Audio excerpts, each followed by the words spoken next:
The uMkhonto weSizwe party says two of its members of parliament, Brian Molefe and Siyabonga Gama, will not be removed from parliament.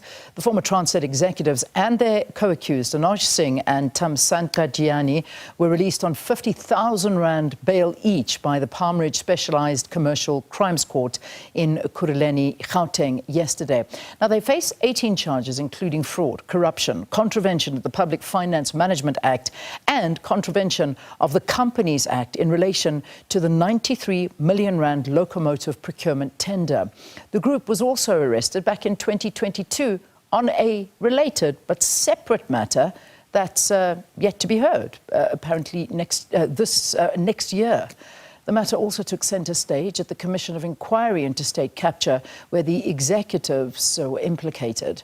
Now, for some analysis, we're joined by Karam Singh. He's a consultant at Corruption Watch, and Khaya Sithole, chartered accountant and independent analyst. It's great to have both of you weighing in on this conversation. Thanks for joining us. Thanks for having us. So, Khaya, let me come to you. I mean, the four former Transnet executives, that's Anoj Singh, Brian Molefe, Siyabonga Gama and Thamsanqa Jiyane, facing charges of fraud, corruption and money laundering related to this 2011 93 million rand locomotive tender. How are the latest charges different from the ones that the group is currently facing and had previously appeared in court linked to Trillion Capital's deal? Good morning, and good morning to the viewers. So the issue here is that we probably have to go back to the history of the establishment of Trillion Capital. So Trillion Capital is essentially a walkout from Regiment's Capital. So the initial relationship that Transnet had with this service providers was that it obviously wanted to work with Regiment's Capital on the basis of pre-existing relationships, and somebody was at the epicenter of those relationships was Eric Wood. What seems to have happened then at the Regiment's Capital stable is that there was a fallout, and that fallout resulted in Eric Wood and another one of the partners then walking out and forming Trillion. And what then happened is that Transnet, despite having already engaged in a relationship with the initial contractor, which was Regiment's Capital, then simply followed Eric Wood in the sense that they then paid monies over to Trillion Capital, which of course is a question of, well, why would you do this when you've already made payments onto the first service provider, which was Regiment's Capital? And the reality, of course, that we discovered much later on is that it was Trillion Capital that was seen as the entity that was backed by the Gupta family. So therefore, if you wanted to curry favor with them, or if you wanted to extend relationships with the Gupta family, then you had to follow who their new wingmen were, as it were. And that's what happened at Trillion Capital. So it's related in the sense that either way, these executives facilitated the type of payments that still remain dubious, whether they were paying Regiment's Capital or whether they were paying Trillion. These payments are indeed a problem. And this is something that has been going on for many, many years. And I think this case is focusing primarily on the cash flows between Transnet and Trillion. Okay, good. So it's nice to get the explanations on those different the different trans that are sitting, and it's, I mean, this is taking a very, very long time. And then, of course, I mean, let's bring you into the conversation, Karam, in terms of and this is one of the questions we're asking, that this 50,000 rand bail that each of them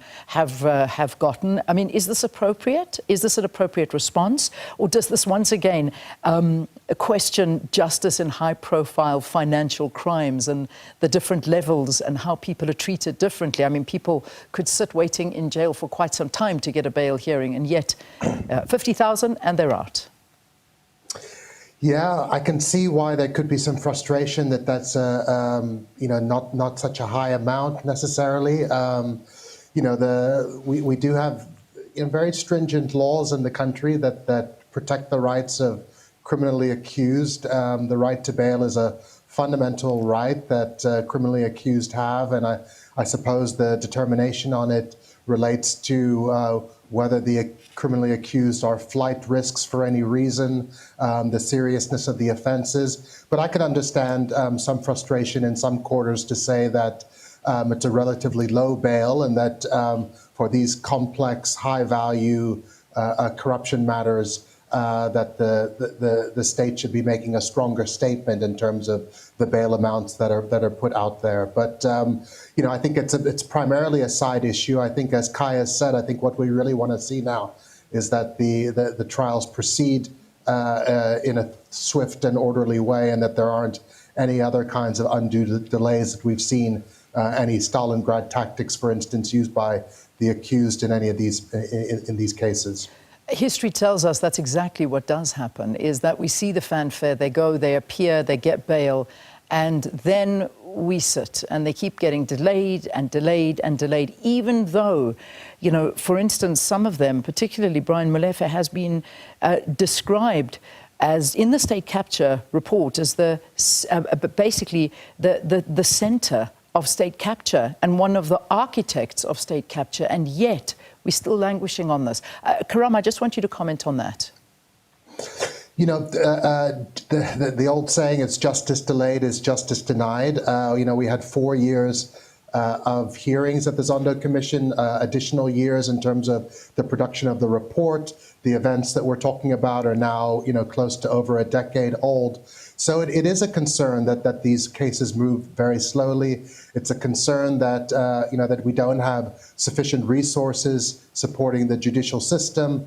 We've advocated in the past that there need to be dedicated courts related to corruption, dedicated roles, and that the appropriate resources need to be put into these matters to ensure that any of these kinds of procedural delays are dealt with expeditiously, and that the cases move quickly.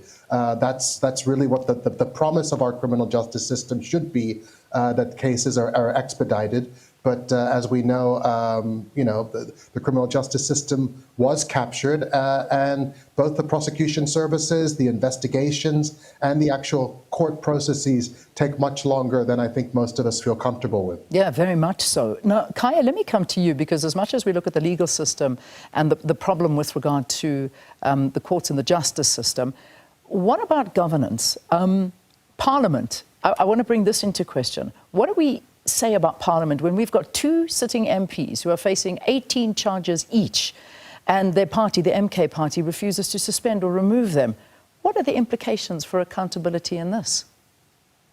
I think what the MK party has done is probably just copy the playbook of the ANC, because I think as long as history has been our reference point, the ANC has also taken the view that until somebody is convicted, until somebody is thrown behind bars, then nothing should stop them from running for public office. Obviously, when the ANC was called out on that, they then manufactured what was supposed to be a process of cleanup. They tell us that they've got an integrity commission, they tell us that they've got a disciplinary process, and yet even some of the people that were implicated in state capture alongside these MKP parliamentarians are still on the ANC ballot, and they keep coming back in one form or another.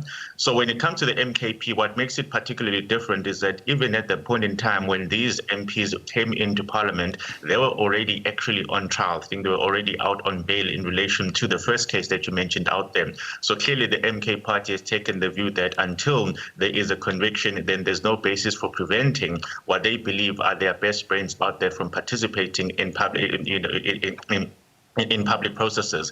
And I think it's also quite important to note that we do have a remarkably poor history of actually securing convictions when it comes to these high-profile matters. And I think what political parties have now sort of piggybacked on is the fact that for as long as the NPA in particular has got such a poor record of actually carrying these out onto execution, there's always a small chance that people are either going to get acquitted or they're going to get into settlements. And then the question will be, well, why did we prevent them from making a living when the case was not as watertight as people would have liked it to be? Yeah. It's a combination of many things that have gone wrong throughout our governance system and indeed our justice system.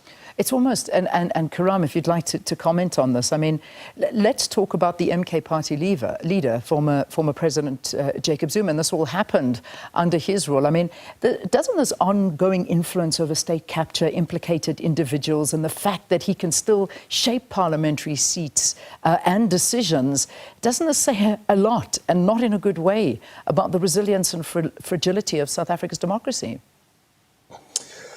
Absolutely. We heard years ago that we've turned a corner on state capture, that we've moved on But if we have implicated persons, as whether it be in the ANC, sitting in cabinet or sitting in the opposition benches, it places a cloud over these parties and over these individuals. Ideally, we would have a system where people would be barred from taking up senior public offices, whether it be through appointments or through elections, when they're facing these kinds of serious charges. So I think it is a cloud over the democracy, and it raises doubts about whether we have fully moved on from the era of state capture, or whether we're still living in a new form of state capture where people don't face charges, where people are kind of presumed or seen to be above the law somehow. Yeah, and this is the reality. But I mean, Khaya, somebody like you who follows economic and governance trends as well, what does this sustained culture of impunity mean for investor confidence, for public trust, and the running of state-owned entities? I think it's obviously quite tragic that we've become so accustomed to it. We celebrate when somebody takes the view that they need to step aside because of how they are implicated in matters of wrongdoing. It is not a culture that has become entrenched across our political architecture. It is not a culture that our politicians and our political leaders think needs to be decisively tackled. And I think there have been many instances of people saying that, you need to reform the system. The Public Service Commission should probably have more different guidelines. But keep in mind that those that are within the position of reforming the laws are the ones that have a material interest in preserving them as they are. And I think until you have a brand new generation of politicians who are quite clear about what the rules of engagement should be, what the integrity, system should be in public service, we are going to be stuck with this particular system. There are far too many tainted individuals for this to be a clear system out there that simply says that these are the new standards that we're setting in relation to who can serve the public. And until we get them, there's going to be many more iterations of what we saw during those years.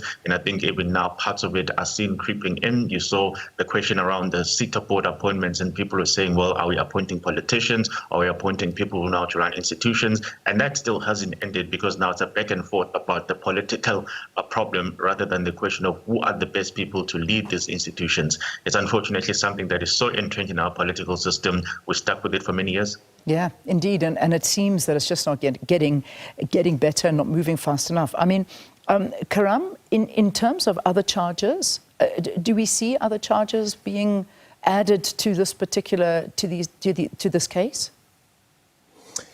That remains to be seen. I haven't actually seen the indictments in this case, but I think you made the important reminder that these guys have already been brought in on previous charges in Transnet. So we know that they're also possibly facing charges in relationship to Eskom as well. So whether there'll be some kind of a consolidation of the Transnet cases, we'll see them under one trial, I think remains to be seen. We'll have to put those questions to the MPA. We really will. I mean, we've seen, just getting back to the bigger picture, because obviously the finer details of this case will still come up. But I mean, when you look at the bigger picture of high-profile arrests, I mean, we've got names like Marcus Jooste, Edwin Sodi, Ace Magashule, all of these things, but very, very few convictions. And that's the reality about this. Why has South Africa not managed to lock in any significant state capture convictions since the Zondo Commission? Thousands have been, pointed at to say, these are the architects. This was bad. And yet, I don't know. Karam, do you want to talk about that? Well, I mean, I think it's critical to remind us that the Zondo Commission's findings and recommendations were not based upon a criminal standard of beyond a reasonable doubt. They were a different set of standards. It wasn't a criminal trial. It was a commission of inquiry. It did absolutely critical work. And the assumption was that on the basis of those findings and recommendations, there would be a handoff into the criminal justice system. The chain of evidence would be preserved, and on the basis of at least those initial findings, that we would be able to build successful criminal cases that we could bring to prosecution. It hasn't happened yet. We know that these cases do take some time, so we can't be overly defeatist to this point. We also have to remember that that there have been these real significant challenges around infiltration within the MPA, the fact that the MPA was a hobbled institution in state capture, and the police themselves, and that they were not subject to independent inquiry in terms of the Zondo Commission. So, if we have to say successfully that we have turned a corner on state capture, we do need to see these prosecutions get over the line, and we need to see them get over the line expeditiously. Until that happens, I think there's going to be this doubt, there's going to be this sense of distrust, and there's going to be this sense that we have a culture of impunity when it comes to corruption, kleptocracy, and grand corruption. Khaya, my final word with you, 30 seconds. Can the NPA handle this? Because there's question marks over the NPA as well. Evidence in front of us creates legitimate room for skepticism, and I think obviously the fact that they keep losing in some of these cases does not inspire a lot of confidence, but we're hoping that in this instance they keep learning rather than retreating back to their old habits. And if they've learned from what happened in the Nulani case, if they've learned from what happened in the cases they brought against Bajela Koko, we're hoping that obviously they are going to improve their success. But until that happens, unfortunately, our skepticism remains legitimate. Karam Singh, consultant at Corruption Watch, and Khaya Sithole, chartered accountant and independent analyst, giving us their analysis on the court appearance of former Transnet executives Anoj Singh, Brian Molefe, Siyabonga Gama, and Thamsanqa Jiyane.